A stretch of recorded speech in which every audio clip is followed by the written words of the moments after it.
नमस्ते जतन सिंह, और आप देख रहे हैं चुरू झलक। मेरे पीछे जो तस्वीरें हैं आप वाकिफ हैं इनसे, मैं पिछले 3 दिन से लगातार आपको दिखा रहा हूं। और 2 दिन बीच में कहीं ना कहीं पुलिस आश्वासन दिया था, उसके बाद ये लोग धरने से हट गए थे। पुलिस की वादा खिलाफी कहीं ना कहीं ये आरोप लगा रहे हैं कि पुलिस ने उस समझौते पर हस्ताक्षर किए थे। सरदार थाना अधिकारी मदन बिश्नोई हैं, उनसे जांच करवानी थी। कहीं ना कहीं कल उनको मना कर दिया गया। ये लोग सुबह से ही 9 बजे से तकरीबन यहाँ पर धरने बैठे हैं और समय अभी 2 बज चुके हैं।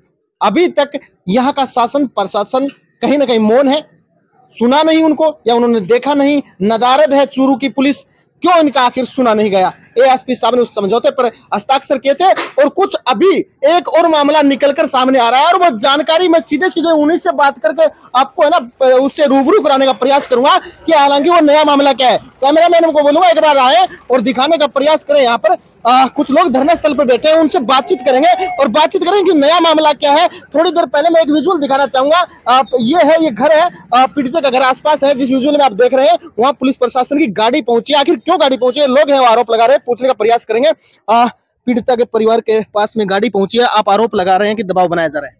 हाँ, वहाँ पर पीड़िता के घर यहाँ का एसएचओ गया है और कुछ कागजों पे कह रहे हैं कि आप हस्ताक्षर करके दो। तो जब उसके पास जांच ही नहीं है, जांच अधिकारी वैसे तो सरदार शहर एसएचओ था, लेकिन वहाँ अभी तक फाइल इन्हें भेजी नहीं है। तो मिरवास एसएचओ करवाता है, तो कुछ ये उसके परिवार वाले सारे यहीं बैठे हैं, तो वहाँ जाने की जरूरत क्या है। तो एक किस्म से उस पर दबाव बनाया जा रहा है, और जो पुलिस प्रशासन है वो सही निष्पक्ष जांच न करवाकर राजनीतिक प्रेशर में है। जो यहाँ पर पहले एक वादा हुआ था, लिखित समझौता हुआ था, समझौते से ही मुकर गए। अब एडिशनल एसपी को दस्तक करके गए कि सरदार सर एसएचओ मदन लाल बिश्नोई से हम जांच कराएंगे। आज कह रहे हैं हम ही कर लेंगे। अरे आप कहाँ कर लोगे, आप करते तो एफआईआर में इसी तरीके से उसकी धाराएं जोड़ देते। ठीक है, मैं बता दूं आपको, जब इस आजाद भारत के अंदर एक नारी शक्ति को, एक पीड़िता को इस तरह से अपने परिजन और इस तरह से ग्रामीणों को बैठाकर अगर न्याय लेना पड़े तो किस तरह का आजाद भारत है। मैं पूछना चाहूंगा इस प्रशासन से, शासन से, सरकार से, उन सरकारी नुमाइंदों से जो भी एसीओ के अंदर बैठे हैं, वो यहाँ तक आके नहीं चले साहब। वो 10 दिन बाद में आएंगे, क्योंकि विधानसभा के चुनाव सर के ऊपर है। फिर घर घर जाएंगे, इन सबसे मांगेंगे कि हमें वोट दीजिए, हम विधानसभा में आपकी आवाज उठाएंगे। आज सिर्फ और सिर्फ इस धरना स्थल तक महज 25 किलोमीटर दूर यहाँ का सांसद महोदय भी बैठता है और यहाँ की विधायिका भी बैठती है। मैं फिर से कहना चाहता हूँ, वो लोग 25 किलो और 30 किलोमीटर दूर तक नहीं आ सकते, तो क्या उम्मीद करेंगे साहब ऐसे राजनेताओं से हम। एक लोग हैं, देखिए किस प्रकार से यहाँ पर धरना स्थल पर बैठे हैं, ये उम्मीद टकटकी लगाए बैठे हैं, सुबह से है, कोई सुनने वाला नहीं है। सरकार का कोई नुमाइंदा किसी के पास फोन तक नहीं आया कि क्या हालात है, कौन दबाव दे रहा है, पुलिस दे रही है या फिर कौन दे रहा है। क्यों वो जांच जो चेंज की गई थी, सरदार शहर को दी गई थी, थाना अधिकारी को मदन लाल वो बिश्नोई को, आखिर वो समझौते पे एएसपी के साइन है, वो क्यों साहब फिर मुकर गए अपने वादे से।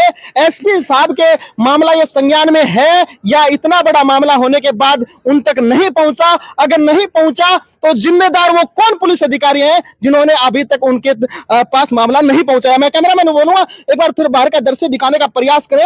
लोग हैं वो फिर से इकट्ठा हो रहे हैं, 2 बजे है। मैं बता दूं कड़ी धूप थी, अभी बादलों की छांव आने शुरू हुई है और लोगों ने व्यवस्था यहाँ पर देखिए, जो धरना प्रदर्शन कर रहे हैं उन्होंने टेंट लगाकर व्यवस्था कर ली है। और उनका साफ साफ कहना है, जब तक मांगे नहीं मानी जाएंगी धरना स्थल से उठने वाले नहीं हैं।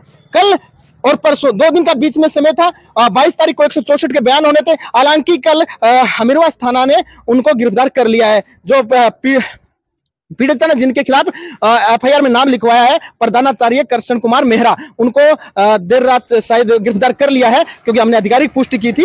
समय नहीं था, पता नहीं कितने बजे था, लेकिन अब ये लोग हैं वो बैठे हुए हैं, न्याय की उम्मीद कर रहे हैं, मांग कर रहे हैं। ये देखिए तमाम वो लोग बैठे हुए हैं टकटकी लगाकर अपनी सरकार की तरफ, जिनको इन्होंने 2018 के अंदर इस कांग्रेस की सरकार बनाई, इन लोगों ने बैठकर यहाँ पर। और ये लोग आज उसी सरकार से उम्मीद कर रहे हैं, ये लोग आज विपक्ष से भी उम्मीद कर रहे हैं, लेकिन इनके पास सिर्फ और सिर्फ एक पूर्व विधायक मनोज नांगले आके पहुंचता है। उसके बाद यहाँ के तमाम नेता, जितने भी नेता जो आज बीजेपी से टिकट की मांग कर रहे हैं, जो गांव-गांव का दौरा कर रहे हैं, कांग्रेस से जो टिकट की मांग कर रहे हैं, गांव-गांव का दौरा कर रहे हैं, कोई नहीं आया इनके पास में।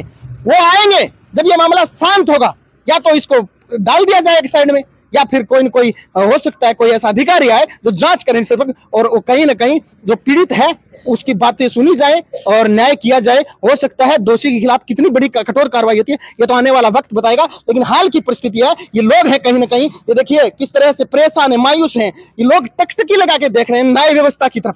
भारत की न्याय व्यवस्था कैसी है। क्यों साहब 3 दिन के अंदर सब कुछ होने के बाद, प्रूफ है आपके पास में, एफआईआर कॉपी है, वीडियो विजुअल ये लोग बता रहे हैं, रिकॉर्डिंग तक है, जिसमें आरोपी साफ साफ ये कहता हुआ नजर आ रहा है कि मेरी गलती हो गई, मुझे माफ कर दो, मेरे 2 जूते मार लो, मुझे जान से मार दो। उसके बावजूद कहां है, प्रशासन कहां है, क्यों नहीं सुन रहा है? ये सब कुछ मैंने अपने कानों से सुने, वो रिकॉर्डिंग अपने कानों से सुनी है, मैं आपको सुना नहीं सकता, क्योंकि यहाँ कहीं ना कहीं पीड़िता की पहचान है वो उजागर हो जाएगी, और एक जिम्मेदार चैनल होने के नाते मैं पीड़िता की पहचान उजागर नहीं करना चाहता। तो मैं उम्मीद करता हूं कि यहाँ प्रशासन है वो इनकी सुनेगा और जल्द ही न्याय इनको है मिलेगा। अगली अपडेट के लिए जल्द ही आपसे मिलाऊं, तब तक के लिए नमस्कार।